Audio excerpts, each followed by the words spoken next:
Escola dominical,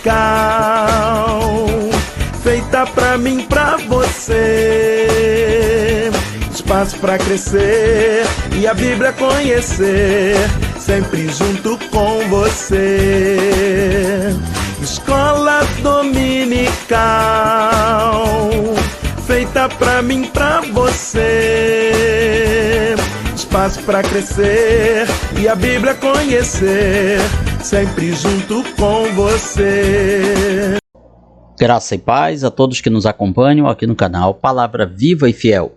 Estamos chegando ao final de mais um trimestre. E o assunto estudado com certeza enriqueceu muito as nossas vidas. O corpo de Cristo, origem, natureza e vocação da Igreja no mundo. Foi a temática adotada pela revista de adultos da CPAD, Casa Publicadora das Assembleias de Deus. E a nossa 11ª lição tem como assunto o culto da Igreja Cristã. O texto áureo está em 1 Coríntios, capítulo 14, versículo 26. Que fareis, pois, irmãos? Quando vos ajuntais, cada um de vós tem salmo, tem doutrina, tem revelação, tem língua, tem interpretação. Faça-se tudo para a edificação. A verdade prática nos ensina que o culto é uma sublime forma de nos expressarmos em adoração, louvor, gratidão e total rendição a Deus. A leitura bíblica em classe está na carta de Paulo aos Efésios, capítulo 5, versículos 15 a 21. Portanto, vede prudentemente como andais, não como nécios, mas como sábios, remindo o tempo, porquanto os dias são maus. Pelo que não sejais insensatos, mas entendei qual seja a vontade do Senhor.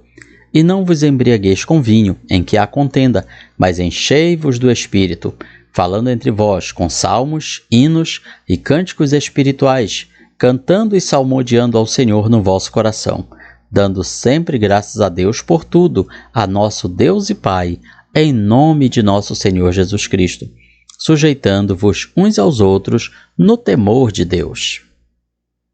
Antes de prosseguirmos, deixe o seu curtir neste vídeo, deixe também o seu comentário, o que você achou da nossa ministração, alguma dúvida que tenha ficado sobre a lição, também você pode colocar nos nossos comentários e daqui a pouco a gente responde da maneira mais singela possível. Nesta lição, vamos estudar o culto cristão sob diferentes aspectos, pois precisamos conhecê-lo em sua natureza. Aqui, veremos que o culto é santo e, por isso, deve ser solene.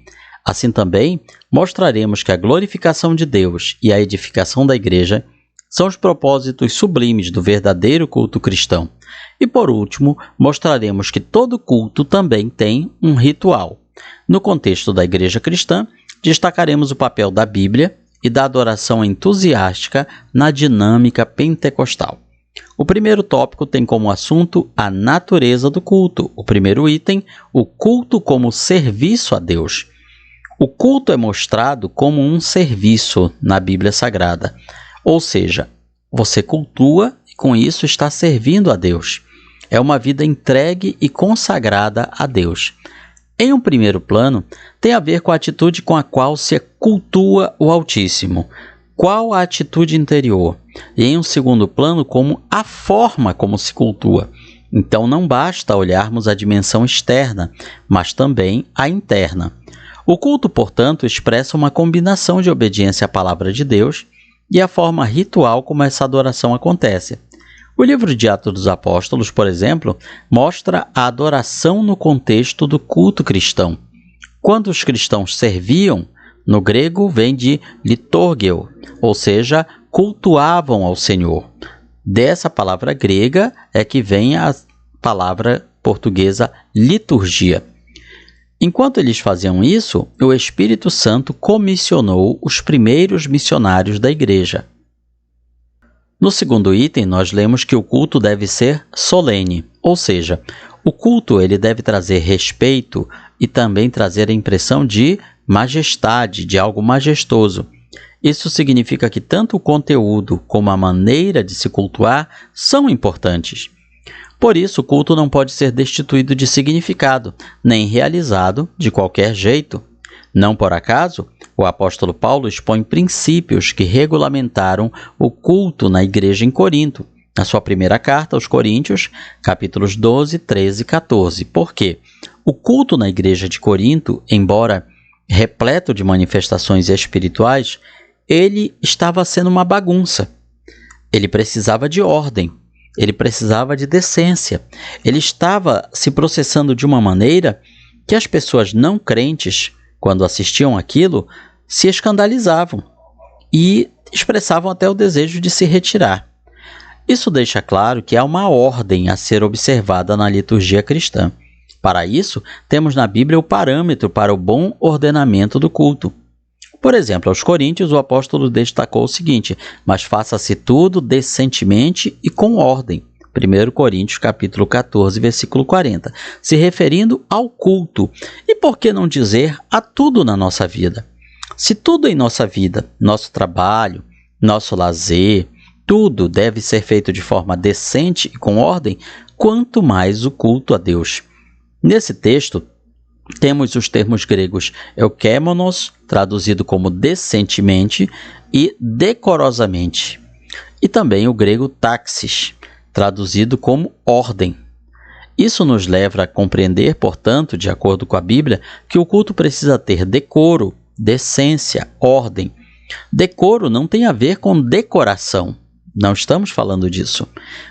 Decoro é aquilo que existe em algo que não é indecoroso. Basta nós pensarmos em algo indecoroso. O culto a Deus não deve ser indecoroso. Ele deve ter decoro. Não estamos também aqui dizendo que o culto precisa ser de uma solenidade exagerada, algo já frio demais, sem manifestação, sem espontaneidade. Não é isso. Alguns entendem que um culto de decência e ordem é um culto em que as pessoas ficam ali algumas horas sentadas, quietas, caladas, olhando para a frente, prestando atenção no que está se processando no púlpito da igreja. Não é bem assim. Um culto pode ter essa aparência e ainda ser algo sem decência e sem ordem. O terceiro item nos fala que o culto é santo, ou seja, a santidade de Deus, ela aparece em toda a Bíblia, em diversos textos. E já que Deus é santo, o culto a Ele também deve ser santo. Dessa forma, nada que fosse profano deveria fazer parte do culto e da vida de quem o praticava no Antigo Testamento. Então, quando falamos do culto ser santo, significa que o culto não pode ser profano. Ele não pode ter elementos mundanos, profanos. Então, deve existir um limite entre o santo e o profano. Por outro lado, o Novo Testamento também põe em destaque o viver cristão na esfera do culto, isto é, de uma vida a serviço de Deus.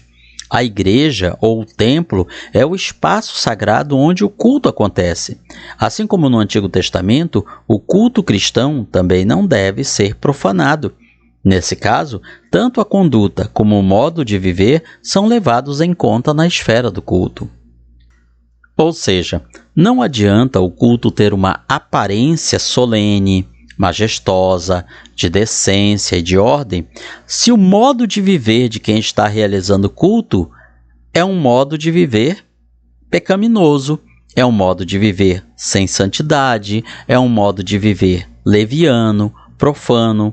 Não adianta a liturgia ser santa se quem está realizando a liturgia, se quem está cultuando, não tem uma vida santa. Vamos ao segundo tópico da lição, o propósito do culto. Primeiro item, glorificar a Deus. O culto é uma celebração que se faz a Deus.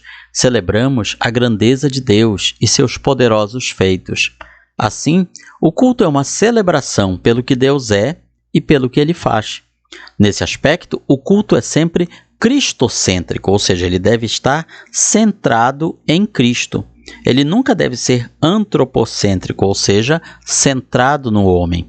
Cristo é a esfera ou o lugar onde deve acontecer o verdadeiro culto. Ele é o único mediador entre Deus e os homens. Ele é o eterno sumo sacerdote. Se Deus não é celebrado, se Deus não é glorificado, então o culto perdeu seu real sentido. O segundo item vem nos dizendo quando não se cultua a Deus. De fato, há cultos que não cultuam a Deus.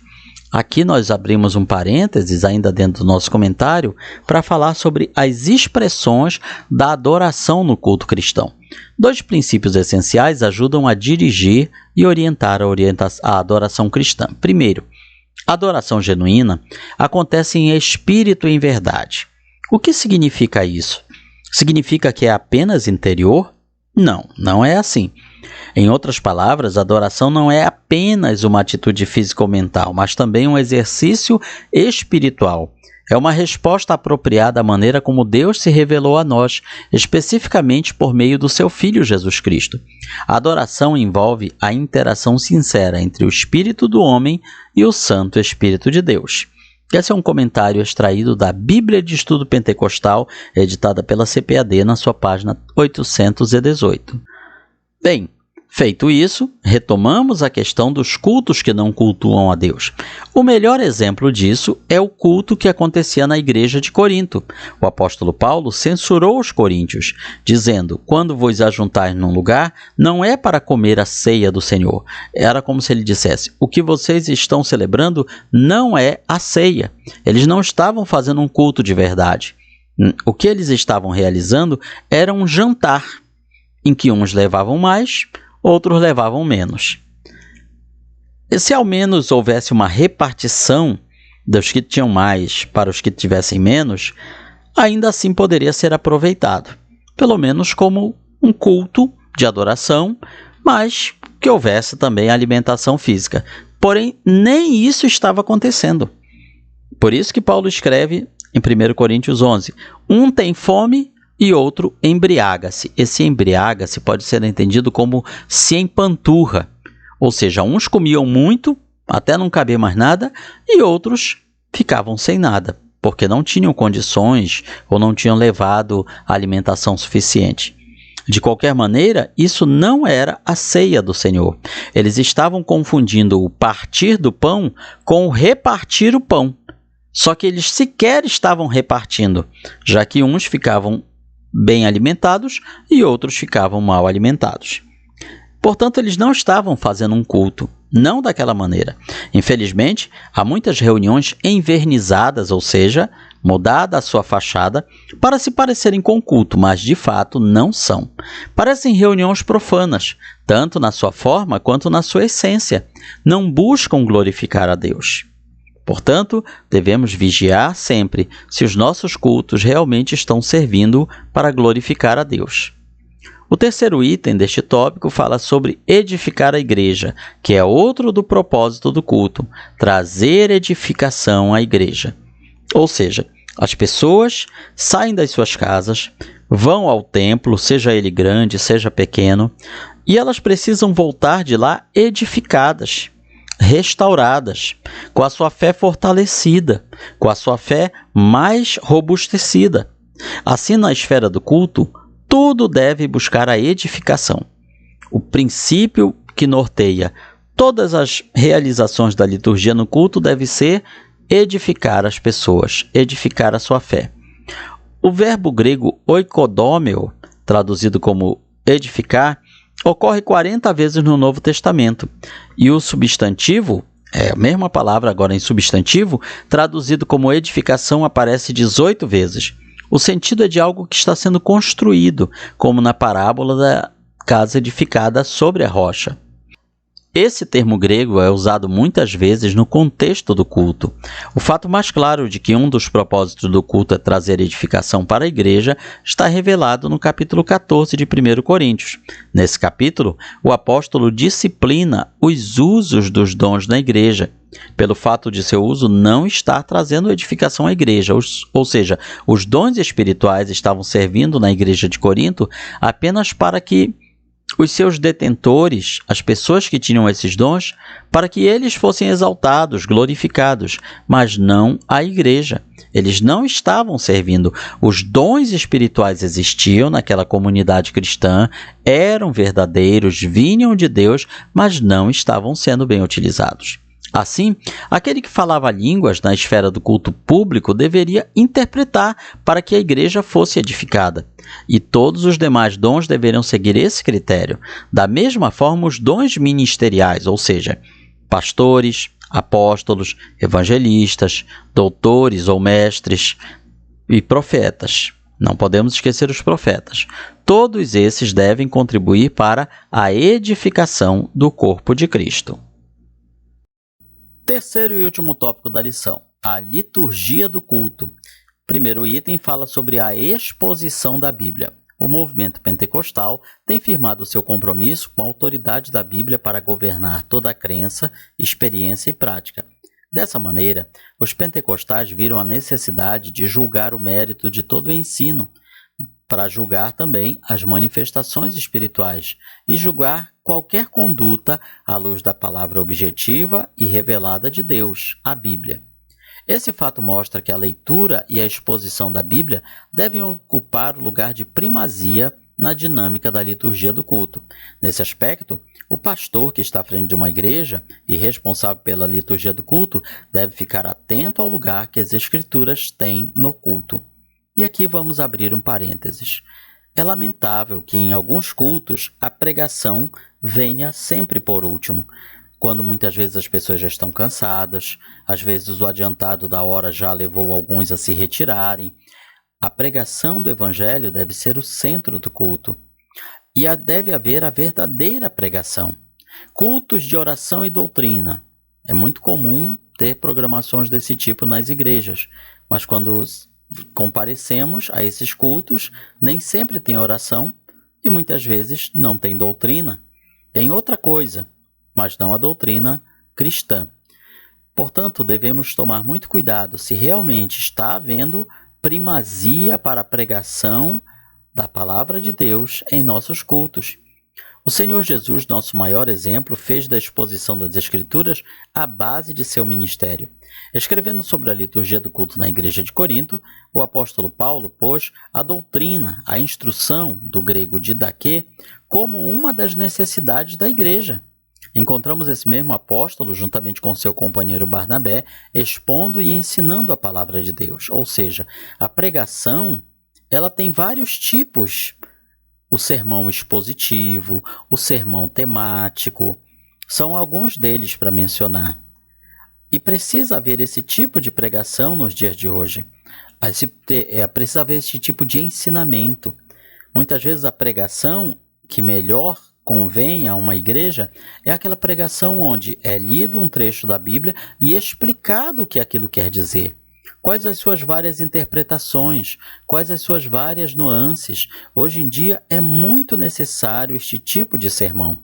Infelizmente, muitas igrejas estão transformando o momento da pregação em sermões de autoajuda, sermões avivalistas, sermões de teologia da prosperidade ou outras coisas mais que não o sermão expositivo, o sermão temático da palavra de Deus.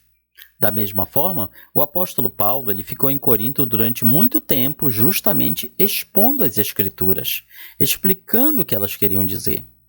O segundo item vem falando sobre a adoração entusiástica, ou seja, a adoração espontânea, aquela em que as pessoas podem extravasar não a carne, mas a sua adoração espiritual. A adoração, ela aparece em primeiro lugar na liturgia sugerida pelo apóstolo Paulo. A palavra salmo, usada nesse texto, traduz o grego psalmon e é uma referência ao inário usado pelos primeiros cristãos.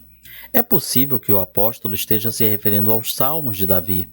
Não há dúvida que a adoração na igreja era entusiástica, isso porque Paulo se refere a cristãos cheios do Espírito, que se reuniam para adorar. Ou seja, os cultos de adoração da igreja primitiva eram cultos repletos de alegria, sem carnalidade.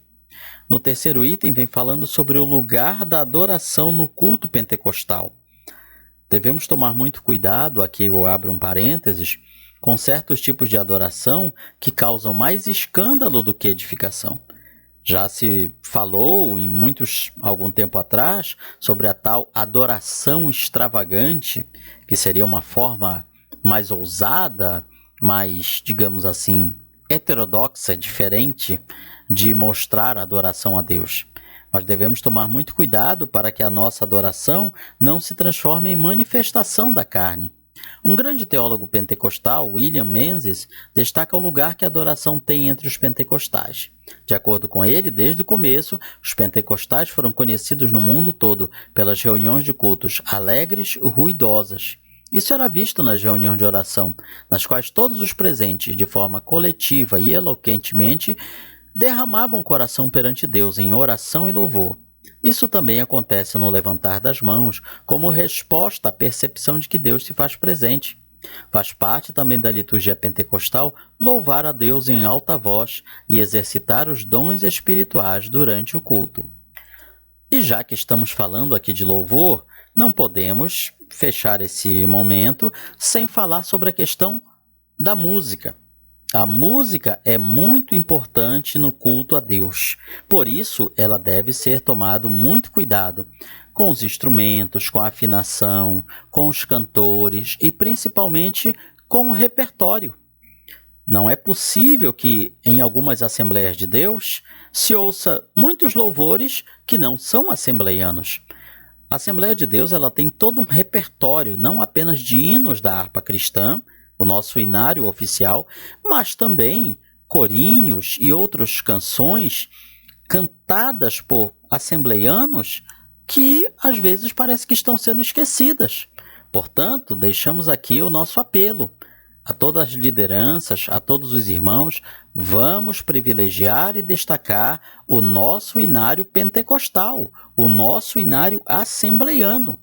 Sabemos que outras igrejas co-irmãs, batista, presbiteriana e tantas outras, cantores dessas igrejas têm louvores também muito bonitos, muito abençoados, aos quais devemos valorizar.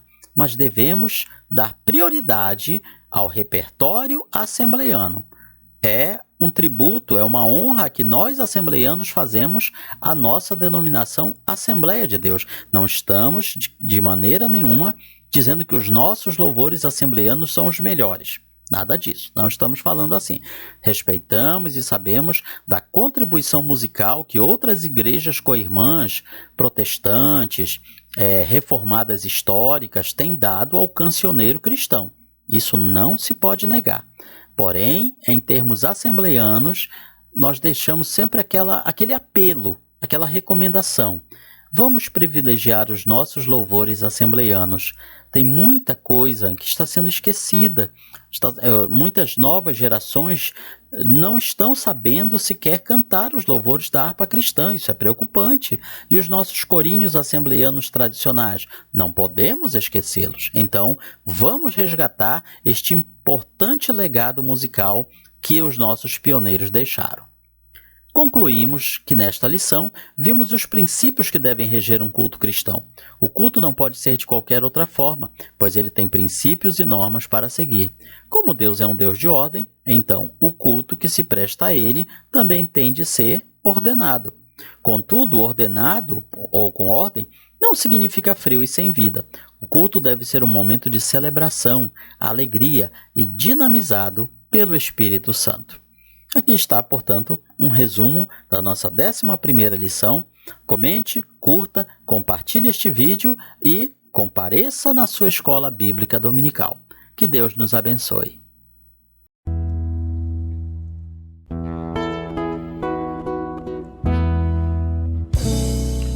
Findou-se o tempo de estudo da escola dominical. Boa lição aprendemos do nosso Pai Celestial.